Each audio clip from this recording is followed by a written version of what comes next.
वहां 100-200 रुपये लेकर आने वालों की भीड़ नहीं, बल्कि अपनी गर्दन मेरे मुस्तफा के नाम पर देने की। मेरे अजीजों,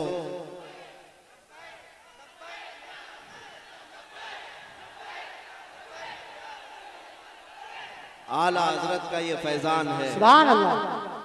आला हजरत का ये फैजान है कि जब जब इस्लाम और मेरे मुस्तफ़ा करीम के खिलाफ उंगलियां उठाने की कोशिश की जाती रही, और उतना ही जोश और उतना ही वलवला ईमान का मुसलमानों में बढ़ता गया है। बेशक साल भर पहले मैं भी बहुत जलसे किया और देखा भी, लेकिन आज का हाल ये है कि उड़ीसा से लेकर कश्मीर तक और बंगाल से लेकर के आंध्रा तक, गुजरात से लेकर उत्तर प्रदेश तक, किसी भी इलाके से मैं गुजरूं तो आपका हाल तो जलसों का ये है कि बच्चा हो कि 80 साल का बूढ़ा हो, देखते ही वो फौरन जो नारा पुकारता है लब्बैक या रसूल, लब्बैक लब्बैक लब्बैक या रसूल अल्लाह, लब्बैक लब्बैक लब्बैक या रसूल अल्लाह।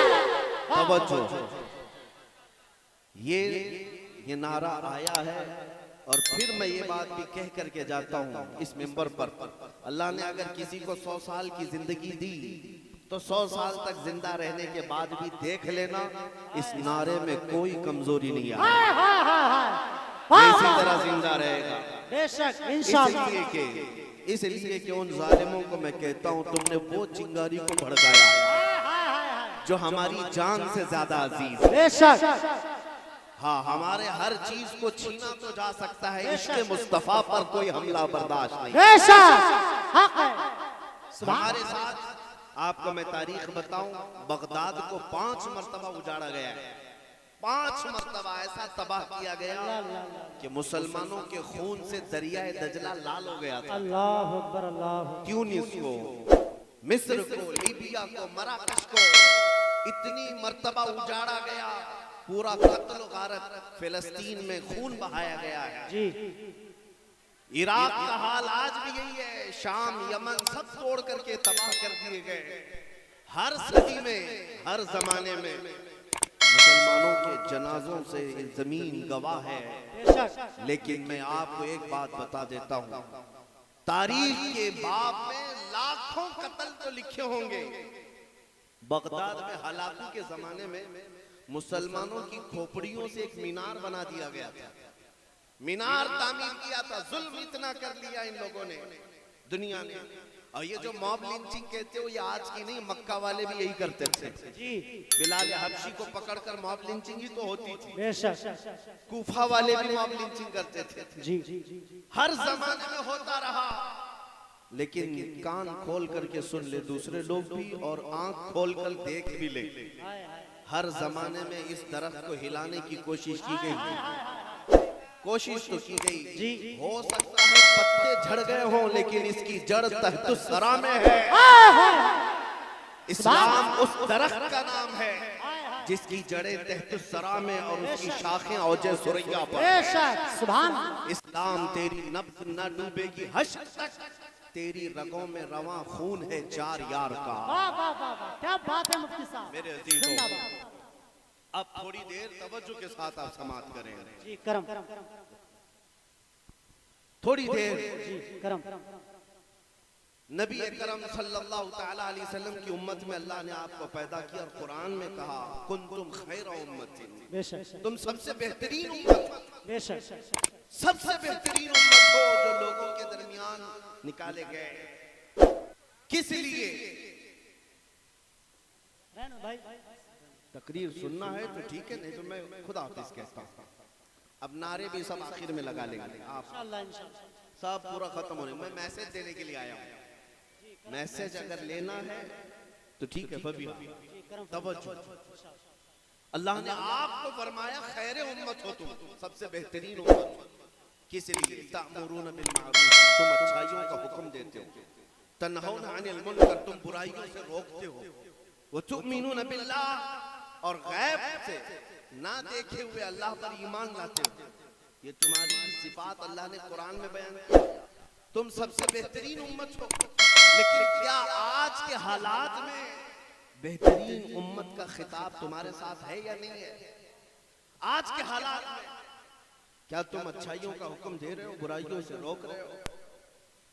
बहुत सारे मामलात यहाँ आकर फंस गए मेरे अजीजों। आज जो दुनिया हम सब की तरफ टारगेट बनाकर देख रही है, उसकी कोई तो वजह होगी, कोई तो वजह होगी। एक जमाना ऐसा था कि इटली, डेनमार्क और यूरोप के बड़े बड़े बादशाहों के बेटे उलमाए इस्लाम के पास पढ़ने के लिए आते थे और फख्र करते थे कि हमने उलमा के पास तालीम हासिल की। गैर मुस्लिमों की बात कर रहा हूं।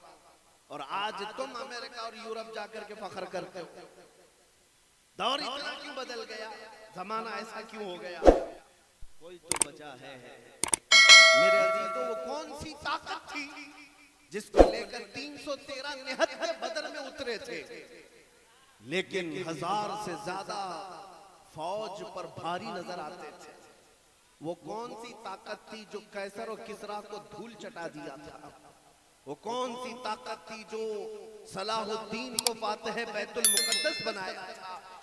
वो कौन सी ताकत थी जो खालिद बिन वलीद को 125 जंगों में नॉट आउट बगैर किसी शिकस्त के फतह अता किया था? कौन सी ताकत थी? कोई तो ताकत थी जिसको आज हम खोए हुए हैं। कुरान कहता है अन्नबी औला बिल मुमिनीन मिन अनफुसिहिम। वो ताकत ये थी कि नबी मोमिनों से उनकी जान से ज्यादा करीब हैं। और मोमिन जब तक ये एहसास रखेंगे कि हमारा सब कुछ हमारा नबी है, उस वक्त वो ताकत हमारी वापस आ जाएगी। तुम बहुत दूर नहीं रहते बरेली से मेरे अजीजों। अगर बरेली की परछाइयां तुम पर नहीं पड़ी तो फिर बड़े अफसोस की बात है। दुनिया के कोने कोने में रहने वाले बरेली की छांव में आज इश्क मुस्तफा में जिला पा रहे हैं, और तुम बरेली के बहुत करीब रहते हो। तो बरेली का मैसेज तो सुनो। बरेली वाले ने ये मैसेज दिया था, दहन में जुबान तुम्हारे लिए या रसूल अल्लाह, दहन में जुबान तुम्हारे लिए, बदन में है जान तुम्हारे लिए। हम आए यहाँ तुम्हारे लिए या रसूल अल्लाह, उठे भी वहाँ तुम्हारे लिए। हमारा सब कुछ रसूलुल्लाह के लिए है। ये तो 100 साल पहले आला हजरत ने हमें मैसेज दिया था। 100 साल के बाद हमारी आंखों ने उनके एक जानशीन को देखा, ताजु शरिया की शक्ल। आपने तो देखा होगा, करीब रहते हैं। ताजु शरिया ने 100 साल के बाद भी हमें यही मैसेज दिया, जिंदगी ये नहीं है किसी की किसी के लिए। जिंदगी ये नहीं है किसी की किसी के लिए। जिंदगी है नबी की नबी के लिए। बेशक ना समझ मरते हैं जिंदगी के लिए। अरे जीना मरना है सब कुछ नबी के लिए। जिस दिन तुम्हारा ये एहसास हो जाएगा मैं जीऊंगा मेरे मुस्तफा के लिए जीऊंगा, फिर तुम्हारी सारी इज्जतें वापस आएंगी। कुरान पर तुम्हारा यकीन है या नहीं? बताओ। हाथ मत उठाना बस। हम हाथ से एक ही बात पर उठाते हैं। हाँ, हम हाथ वगैरह चंदा देने के लिए और मदीना जाने के लिए, मक्का जाने के लिए नाथखा हजरात तो उठवाते रहते हैं। हम तो सिर्फ इस बात पर हाथ उठवाते हैं कि कौन है मेरे नबी की इज्जत पर अपनी गर्दन देता है। बस तवज्जो तवज्जो। बात यह है कि तुम्हारा कुरान पर अकीदा है या नहीं है? कुरान पर अकीदा है। नबी पाक सल्लल्लाहु ताला अलैहि वसल्लम से सारी दुनिया से ज्यादा तुम्हें मोहब्बत है या नहीं है? अगर ये तमाम चीजें हैं मेरे अजीज, कुरान पर अकीदा है, हुजूर से बेपनाह मोहब्बत है, तो आओ कुरान की सुनो। कुरान कहता है ला तहिनु वला तहज़नु व अंतुमुल अअलौन। तुम घबराओ मत, परेशान मत हो, तुम सबसे ज्यादा कामयाब रहोगे, सबसे ज्यादा। कुरान की बात कर रहा हूं, किसी इसकी उसकी नहीं। कुरान कह रहा है तुम कामयाब हो, तो क्या कुरान झूठा वादा करेगा? कुरान ने जो वादा किया है वो सच्चा वादा है। तुम्हारा अगर यकीन है तो कुरान से पूछो, ऐ कुरान क्यों कह रहा है हम सबसे ज्यादा कामयाब हैं? तो क्या कामयाबी इसी का नाम है कि हम दर दर की ठोकरें खा रहे हैं? आज हमारी मस्जिदें, हमारे माबदें, हमारे खानकाएं सब तबाह व बर्बाद की जा रही है। आज हमारे हालात ऐसे कि रोटी कपड़े के नाम पर हम मोहताज नजर आ रहे हैं। कुरान तो कहता है तुम कामयाब हो, कुरान कहता है तुम कामयाब हो। तो हमने कुरान से पूछा फिर कामयाबी किसे कहते हैं? कुरान ने कहा आगे की बात पढ़ ले, इन कुंतुम मुमिनीन, अगर तुम ईमान वाले हो। फिर हमने पूछा ईमान किसे कहते हैं, ईमान किसे कहते हैं? तो मौलाना साहब से पूछने की बजाय खुद रसूलुल्लाह से पूछते ईमान किसे कहते हैं। नबी पाक फरमाते हैं ला युमिनु अहदुकुम हत्ता अकूना अहब्बा इलैहि मिन वालिदिही व वलदिही वन नासि अजमईन। तुम में से उस वक्त तक कोई कामिल ईमान वाला नहीं हो सकता जब तक वो अपनी औलाद, अपने माँ बाप और सारी दुनिया से ज्यादा मुझसे मोहब्बत न करे। ये है ईमान।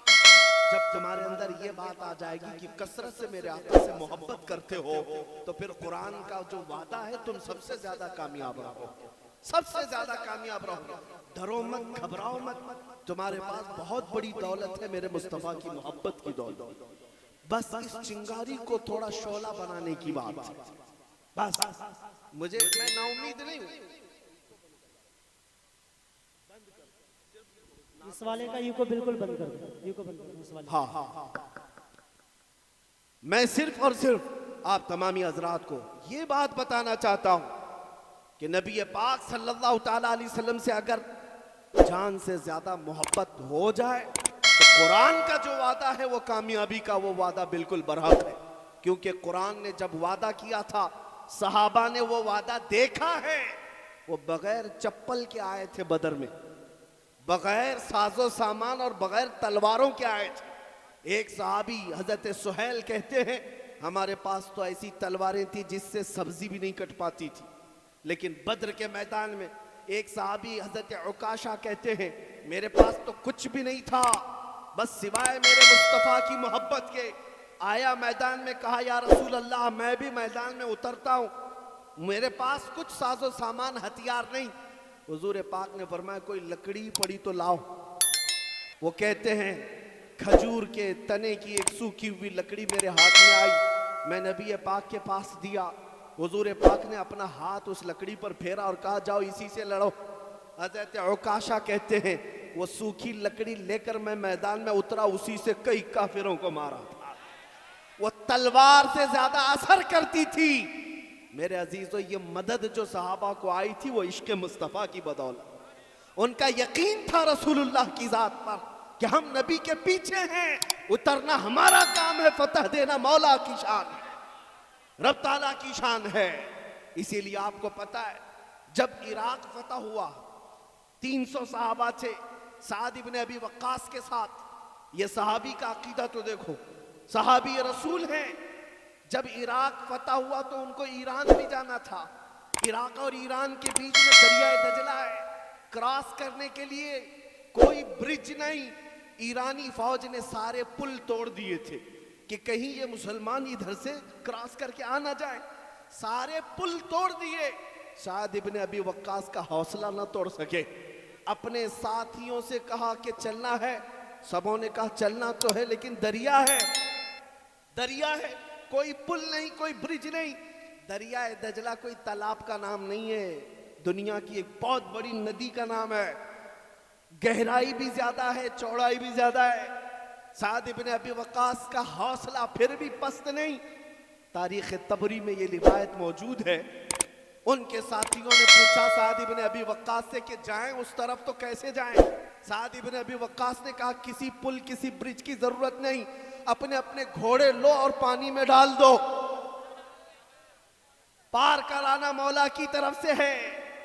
दरियाए दजला के ऊपर 300 सहाबा ने घोड़े डाल दिए और घोड़े ऐसे चलते हुए गए, यहां तक कि दरिया पार कर लिया, किसी घोड़े के टाप में तक पानी नहीं आया। वो चल पड़े, सहाबा की सवारियां पानी पर चलती रही, दरिया उबूर करके आ गए। ईरान की तारीख में ये लिखा हुआ है, उन्होंने देख करके कहा था ये तो आने वाले इंसान नहीं जिन्नात नजर आते हैं। दुनिया हैरान है। इसीलिए शायर ने कहा था दीवान गाने इश्क मोहम्मद को देखकर घबरा गई है गर्दिशे दौरा कभी कभी, घबरा गई है गर्दिशे दौरा कभी कभी। ये मेरे मुस्तफ़ा करीम के गुलामों के हाल थे। अगर वो पानी पर घोड़े डाल दे, मौला उस पर खुश्की जैसा रास्ता पैदा करता है। तुम्हें पता है उमर इब्ने खत्ताब रज़ी अल्लाह ताला अन्हु का जमाना है। ये वही उमर इब्ने खत्ताब है जो कहते हैं बचपन में मैं 2 बकरियां नहीं संभाल पाता था, मेरे बाप मुझे मारा करते थे, घोंसे खाता था, लेकिन एक वक्त ऐसा आया मिस्र में जब इस्लामी हुकूमत आई, वहां एक बुरी रस्म, एक बुरा रिवाज चलता था। अम्र बिन आस जो गवर्नर थे मिस्र के, उन्होंने देखा दरियाए नील जो मिस्र में बहता है साल में एक मरतबा सूख जाता था, तो मिस्र के लोग एक 16-17 साल की हसीन लड़की को सजा करके संवार करके उस दरिया के भेंट चढ़ा देते थे, बलि चढ़ाते थे। उसका खून जब दरिया में डालते तो फिर दरियाए नील लबालब भर जाता था। यह उनकी बुरी रस्म, उनका बुरा रिवाज हर साल चलता था। जब इस्लाम वहां पर आया, लोगों ने अम्र बिन आस से कहा कि हमें एक लड़की ज़बह करके डालनी पड़ेगी, नहीं तो पानी ऊपर नहीं आएगा। अम्र बिन आस ने कहा मैं इसकी तो इजाजत नहीं दे सकता, इस्लाम इसके खिलाफ है। लेकिन आपने जब देखा कि हकीकत में पानी सूखने लग गया, दरियाए नील सूखने लग गया और नीचे चला गया, वो घबरा गए। क्या ये रस्म और रिवाज को जारी रखना पड़ेगा? क्या ये दरिया को बहाने के लिए, पानी को उछाल लाने के लिए ये बुरी रस्म को जिंदा रखना पड़ेगा? इसी कश्मकश में अम्र बिन आस ने खत लिखा मदीने में उमर इब्न खत्ताब को रदी अल्लाह ताला अन्हु। अमीरुल मोमिनीन उमर इब्न खत्ताब के पास जब खत आया, सुनो ऐ मुसलमानों, जो ये कहता है मेरे मुस्तफ़ा की गुलामी में नफा क्या है, हुजूर की वफादारी में फायदा क्या है, कान खोलकर सुन ले, फायदा मैं बताता हूं। उमर इब्न खत्ताब उसके बाद जवाब में एक खत अम्र बिन आस को लिखते हैं जो मिस्र के गवर्नर थे, और दूसरा खत दरियाए नील के नाम पे लिखते हैं। आज तक सुना है कभी किसी ने दरिया को भी खत लिख के कहा हो, पानी को खत लिखा हो किसी ने? ये सिर्फ मोहम्मद अरबी के गुलामों का राज है, राज है। खत अम्र बिन आस को लिखा, कहा तुमने जो किया बिल्कुल सही किया, तुम अपनी उस बात पर कायम रहो, और एक खत मैं तुम्हें भेज रहा हूं, ये दरियाए नील में दे देना। दरियाए नील को क्या खत लिखा था? खत लिखा बिस्मिल्लाहिर्रहमानिर्रहीम, ऐ दरियाए नील, अगर तू अल्लाह के हुक्म से चलता है तो उमर इब्न खत्ताब अल्लाह का बंदा हुक्म देता है कि जारी हो जा, और अगर अल्लाह के हुक्म से नहीं चलता तो हमें तेरे पानी की कोई जरूरत नहीं। ये खत लिखा और भेजा। हजरत अम्र बिन आस के पास जब उमर इब्न खत्ताब का खत आया, जब दोनों खत आए, अपना खत रख लिया, दरियाए नील का खत ले जाकर दरियाए नील में डाला। तारीख में मौजूद है, अचानक जोश आया पानी में और 16 गज ऊपर दरियाए नील का पानी बहने लगा। और उतना ही नहीं, 1400 साल गुजर गए, आज भी दरियाए नील लबालब भरा नजर आता है। ये कहना ये चाहता हूं, तुम पूछते हो मोहम्मद अरबी के गुलामी में मिलता क्या है? एक बार हुजूर की वफादारी करके तो देख लो। दुनिया तो दुनिया है, पानी पर भी मौला तुम्हारा राज कायम फरमाए। सुभान अल्लाह, नारे तकबीर, नारे रिसालत, असमते रसूल अकरम, वक़ारे रसूल अकरम। सुभान। जब तक बिके न थे तो कोई पूछता न था, जब तक बिके न थे तो कोई पूछता न था, या रसूल अल्लाह तुमने खरीद कर हमें अनमोल। बिक करके तो देखो है जवान, बहुत अच्छे बिक करके तो देखो। मेरा ये पैगाम है हर नौजवान को, काश हमारे मजमे से, हमारे मोहल्लों से, हमारी बस्तियों से चंद नौजवान ऐसे खड़े हो जाएं जो अहद कर लें। जितने जोश में तुम नारा लगाते हो, जितने जोश में तुम नारा लगाते हो, काश इतना जोश तुम्हारे ईमान में आ जाए, इतना जोश मेरे मुस्तफ़ा की मोहब्बत में आ जाए, और ये अहद कर लो कि मैं दुनिया को ये बताऊंगा कि नबी पाक सल्लल्लाहु ताला अलैहि वसल्लम की मोहब्बत की बात करते हो। आज से मैं जिंदगी जीऊंगा तो मेरे मुस्तफ़ा के अखलाक में जीऊंगा। जिस दिन ये नौजवानों तय कर लो तो फिर बाजारे नबी में बिकने की बात, शायर ने कहा है, बेदाम ही बिक जाइए बाजारे नबी में, बेदाम ही बिक जाइए बाजारे नबी में, इस शान के सौदे में खसारे नहीं होते। ये नाज ये अंदाज हमारे नहीं होते, झोली में अगर टुकड़े तुम्हारे नहीं होते, जब तक के मदीने से इशारे नहीं होते, रोशन मेरी किस्मत के सितारे नहीं होते। सुभान अल्लाह। एक दिन तुम भी ऐलान करोगे, तुम्हें भी वो इज्जतें देखनी होंगी। इंशाअल्लाह। जो कुछ भी इज्जत हमें मिलती है वो मेरे मुस्तफ़ा के कदमों से मिलती है। वफादारी करो, वफादारी करो। अब असर का वक्त हो चुका है, मैं अपनी गुफ्तगू समेटता हूं। अपने दिल पर हाथ रख करके बताओ, क्या तुम्हारा यह अकीदा है कि दुनिया का सबसे हसीन चेहरा मेरे मुस्तफ़ा का है? बेशक हक है। आमिना के लाल का चेहरा सबसे हसीन है। बेशक। सबसे हसीन चेहरा होने का तुम्हारा अकीदा है, तो फिर अपने चेहरे पर हाथ रखकर देखो, उस हसीन चेहरे की तरह तुम अपना चेहरा क्यों नहीं बनाते? बहुत अच्छा पैगाम है हजरत। अगर सबसे हसीन चेहरा वो है, तो फिर दुनिया के चेहरों की इक्तिदा क्यों करते हो? बहुत अच्छा पैगाम। ऐरे गैरे नत्थु खेरे के पीछे चल पड़े, जो जहन्नम की तरफ ले जाने वाले। आज हमारे बच्चों को टिकटॉक ने तो ऐसा मुजरे करना सिखाया है, नाउजुबिल्लाह। तुम्हें अंदाजा भी नहीं कि ये तुम्हें न मर्द बनाना चाहते न औरत, एक बीच की मखलूक बनाकर छोड़ देंगे। बेशक। और उसके बावजूद तुम उसको फैशन समझते हो, फैशन समझते हो। अच्छा भला नौजवान अपने कानों में बालियां पहनने लग गया, जी हजरत। हाथों में चूड़ियां पहनने लग गया। अच्छा भला नौजवान चोटी रखने लग गया। अल्लाह। अच्छा भला नौजवान कपड़े फाड़ कर पहनने लग गया। जी। मैं पूछता हूँ, तुझे दुनिया का ये फैशन पसंद आता है?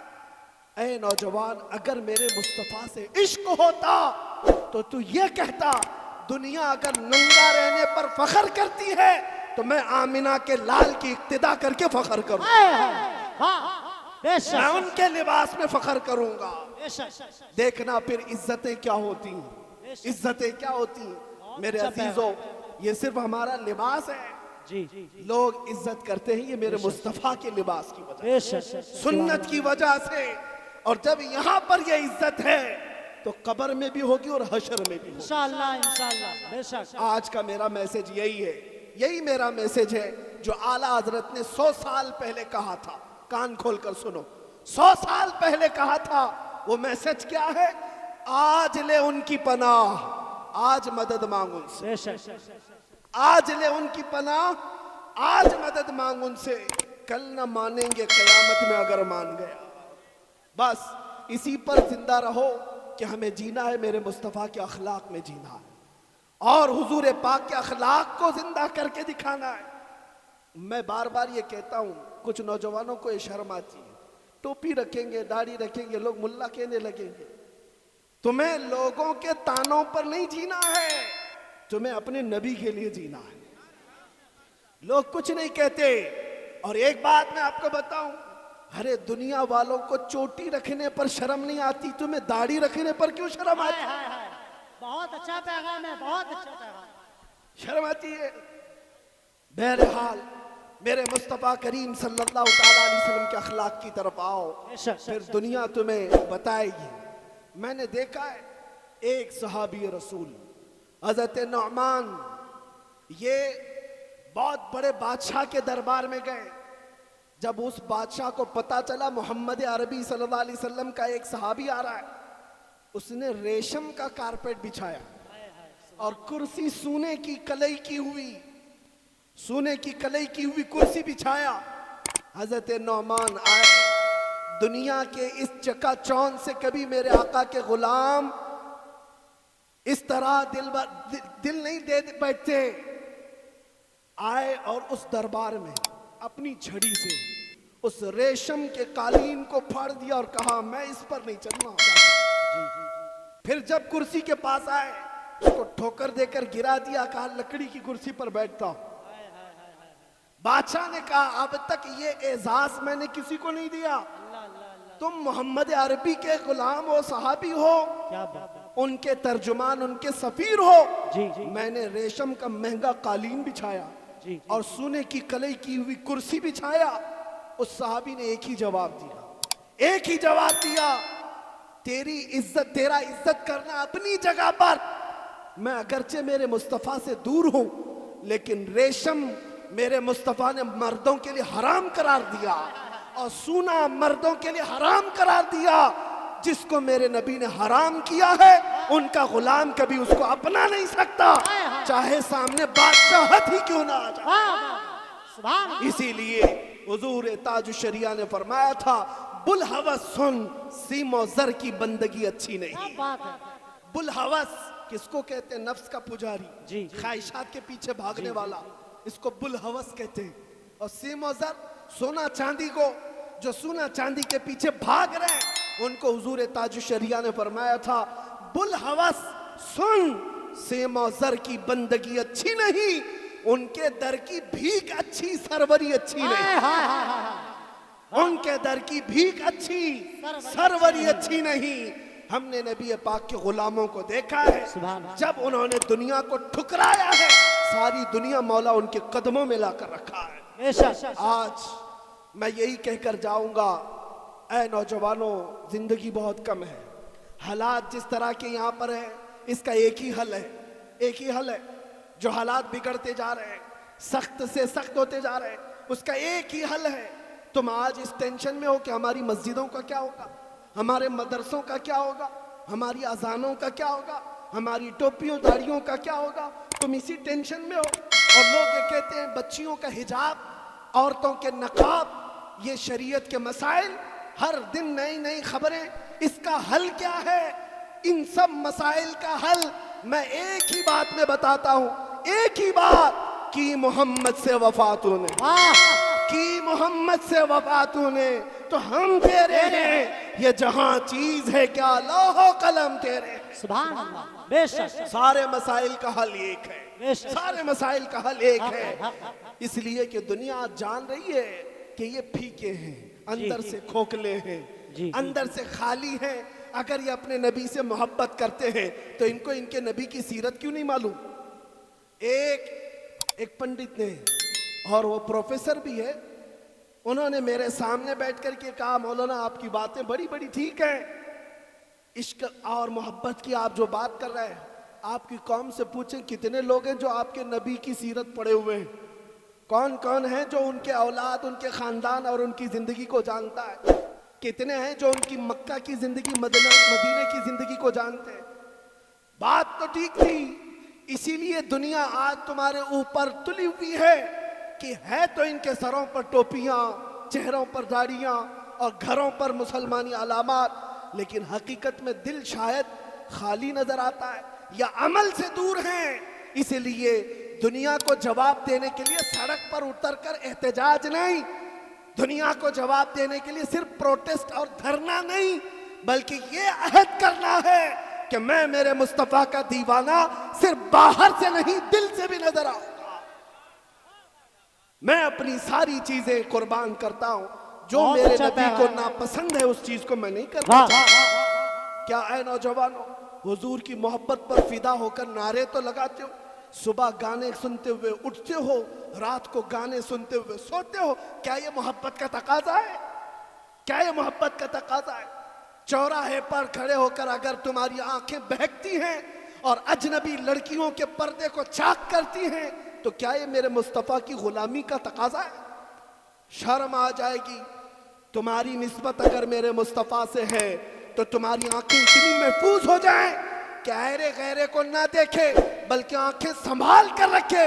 मैं आंखें इसलिए संभाला हूं कि देखना है तो मुझे ताजदारे कायनात को देखना है, सबसे हसीन चेहरे को देखना है।